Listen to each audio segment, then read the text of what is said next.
Buenas tardes, maestra y compañeros. Nosotros somos el equipo Señores Químicos del grupo 1101 de Química de la Facultad de Estudios Superiores Cuautitlán de la Universidad Nacional Autónoma de México. Mi nombre es Alejandra Urrutia Mellado. Mi nombre es César Martínez Mejía. Mi nombre es Gutiérrez Báez Alan Ulises. Y yo soy Carla Yunuen Rosas Torres. Y en este vídeo les hablaremos de la aplicación de la integral en química. Dicho lo anterior, nuestro tema va a ser mecánica cuántica, en especial la ecuación de Schrödinger. Para comenzar, ¿alguna vez se han preguntado qué es la mecánica cuántica? Bueno, pues yo se los voy a explicar. A finales del siglo XVII, Newton descubrió la mecánica clásica, y esta la definimos como las leyes del movimiento de los objetos macroscópicos. Sin embargo, a principios del siglo XX, los físicos descubrieron que esta mecánica no describía de manera correcta el cómo se comportaban las partículas tan pequeñas como son electrones, átomos y moléculas. Dicho lo anterior, podemos determinar que el comportamiento de estas partículas es regido por leyes denominadas mecánica cuántica. Bueno, dicho lo anterior, les daré algunos ejemplos de esta mecánica que es aplicada en química como química cuántica y se manifiesta en todas sus ramas. La podemos encontrar aplicada en la capacidad calorífica, la cual se puede expresar como la cantidad de calor requerida para elevar en 1 grado centígrado la temperatura de una determinada cantidad de sustancia. Cuanto mayor sea la capacidad calorífica de una sustancia, mayor será la cantidad de calor entregada a ella para subir su temperatura. Como segundo ejemplo tenemos la longitud de enlace, la cual es la distancia que existe entre los núcleos de dos átomos que están enlazados de manera covalente, compartiendo uno o más pares de electrones. La longitud de enlace está muy relacionada con la energía de enlace, debido a que dos átomos se unirán covalentemente solo si estando unidos su estado de energía es menor que estando separados. Y en tercer ejemplo, podemos encontrar el calcular propiedades moleculares, como son la reactividad, polaridad, fase, color, magnetismo, actividad biológica y fuerza de ecuación entre las moléculas, como lo podemos notar en las imágenes en los estados de agregación, que son sólido, líquido y gaseoso. Y para finalizar estos ejemplos, podemos saber que en la actualidad determinadas compañías venden computadores para realizar cálculos químicos cuánticos moleculares. A continuación hablaré acerca de los antecedentes históricos de la mecánica cuántica. Para tener una mejor comprensión, me apoyaré de la siguiente línea del tiempo. En 1801, Thomas Young dio pruebas experimentales de la naturaleza ondulatoria de la luz, observando los efectos de difracción e interferencia que se producían cuando la luz pasaba a través de los orificios adyacentes.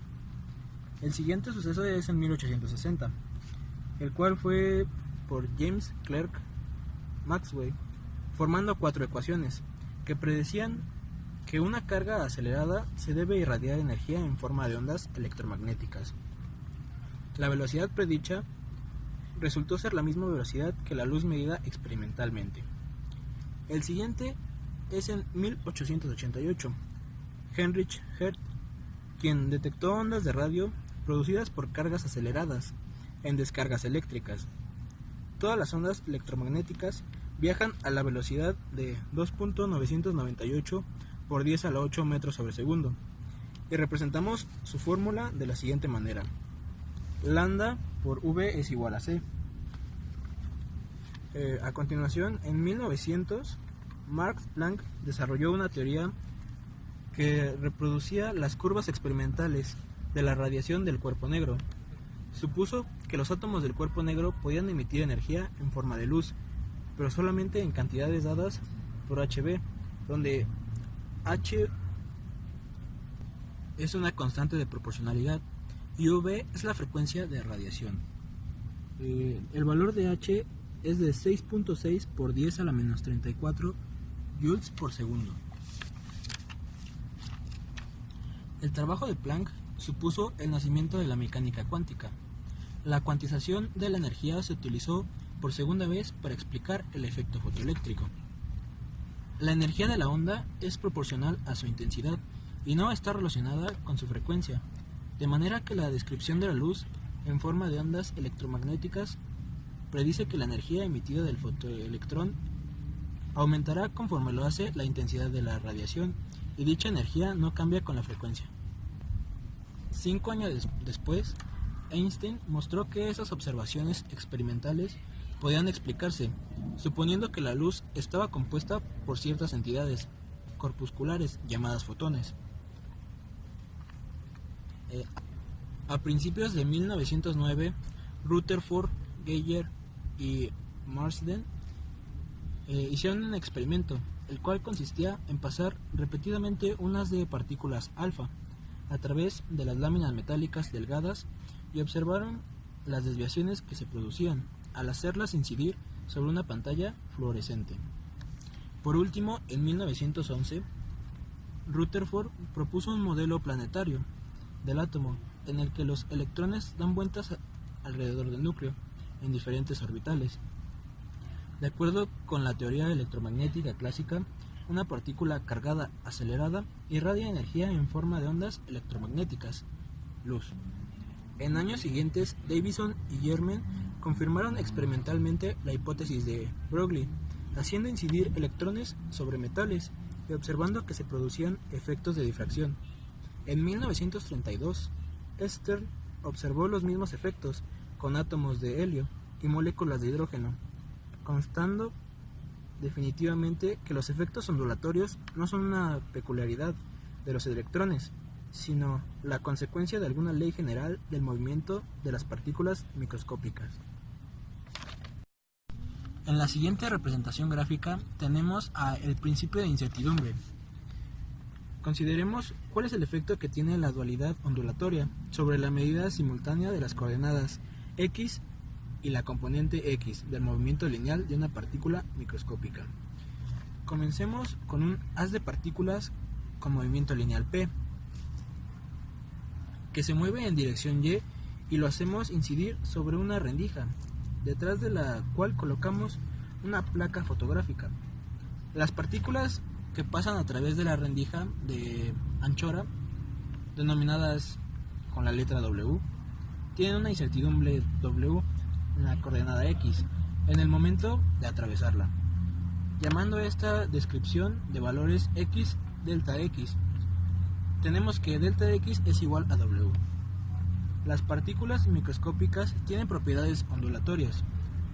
Son difractadas por la rendija, generando un patrón de difracción sobre la placa fotográfica. El patrón de difracción muestra que cuando las partículas son difractadas por la rendija, la dirección de su movimiento cambia, de forma que parte de su momento se transfiere a la dirección X. Para entender la ecuación de Schrödinger es necesario entender qué es probabilidad. Una definición es la siguiente. Si en un experimento hay n resultados igualmente probables, de los cuales m son favorables para que ocurra un suceso todo A, entonces la probabilidad de que suceda A es igual a m sobre n.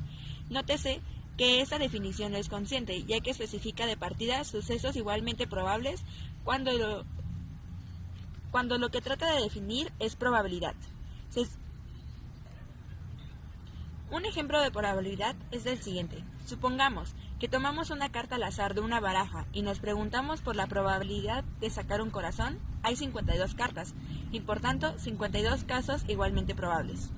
Ya que hay 13 corazones, habrá 13 casos favorables y por tanto m sobre n es igual a 13 sobre 52. Esto es igual a un cuarto. Será la probabilidad de sacar un corazón.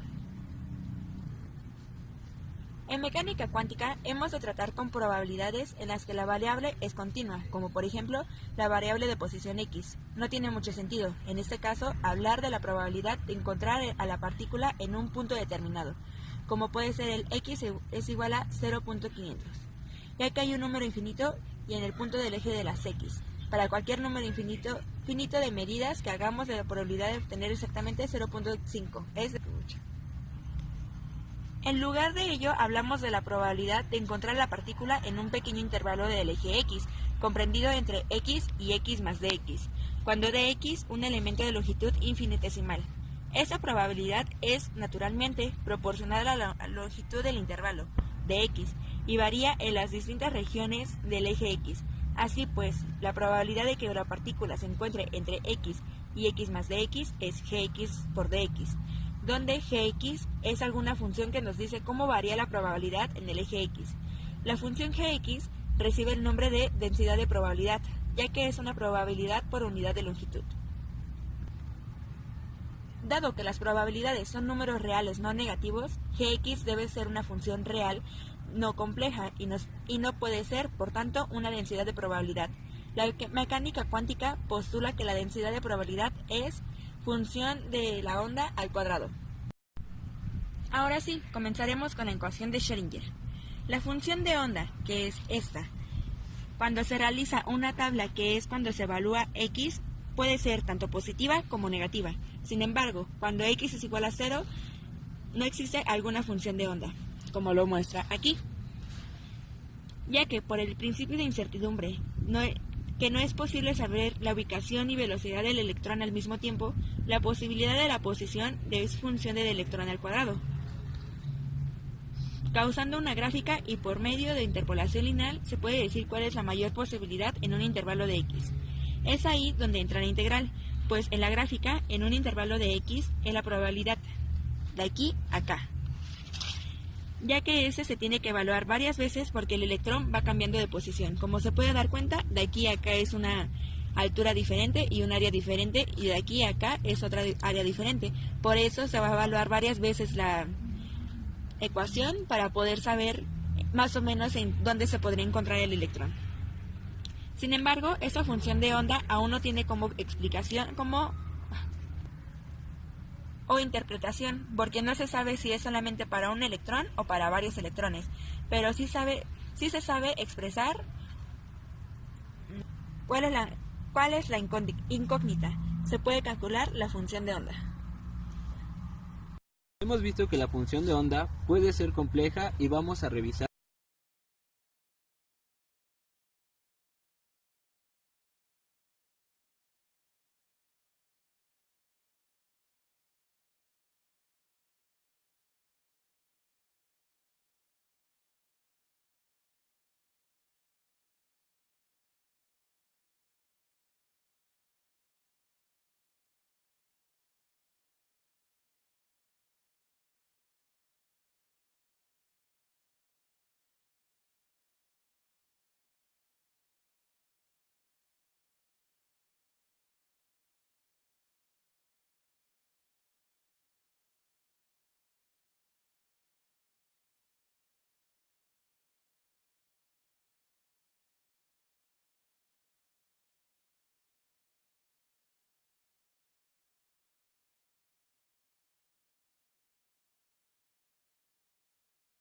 Se utilizan ciertos sistemas de unidades diferentes. En el sistema gaussiano CGS, las unidades de longitud, masa y tiempo son el centímetro, el gramo y el segundo. La fuerza se mide en dinas y la energía en ergios. En este sistema, la ley de Coulomb para la magnitud de la fuerza de interacción entre las cargas K1 y K2 separadas por una distancia r en el vacío. Se escribe de la forma F es igual a Q1 por Q2 sobre R cuadrada, donde las cargas de Q1 y Q2 vienen dadas del Stank-Columbus Stank, una magnitud que también se denomina unidad de carga electrostática. Por eso. Otro sistema, el sistema internacional, que es el más ocupado por todas las naciones, las unidades de longitud, masa y tiempo son el metro, el kilogramo y el segundo. La fuerza se mide en newtons y la energía en joules. La ley de Coulomb se escribe de la forma F es igual a Q1 por Q2 sobre 4 veces pi por E original R cuadrada, donde las cargas Q1 y Q2 vienen dadas del Columbus y donde E0 es una constante llamada permitividad del vacío, cuyo valor experimental es 8.854 por 10 a la menos 12 K menos 1. Yo te digo. cargas cuadradas por Newton a la menos 1 por m a la menos 2, en donde este sistema la carga no puede expresarse en función de las unidades mecánicas metros, kilogramos y segundos. Bien, para concluir este video, les daremos un pequeño resumen de lo que se vio a lo largo de esta exposición. El estado de un sistema mecanocuántico se describe mediante una función de estado o función de onda, que es una función dependiente de las coordenadas de las partículas del sistema y del tiempo. La función de estado cambia con el tiempo de acuerdo con la ecuación de Schrödinger, dependiente del tiempo, que para un sistema unidimensional de una partícula viene dada por la ecuación. Para dicho sistema, de la probabilidad de encontrar a la partícula entre x y x más dx al medir su posición, la función de estado se normaliza de la forma 1. Si la función de energía potencial del sistema no depende del tiempo, entonces el sistema puede estar en uno de sus estados estacionarios de energía constante.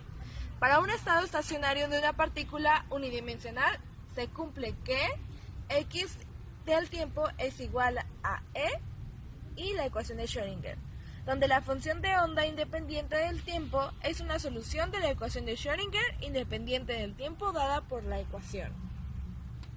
Y así concluimos nuestra exposición.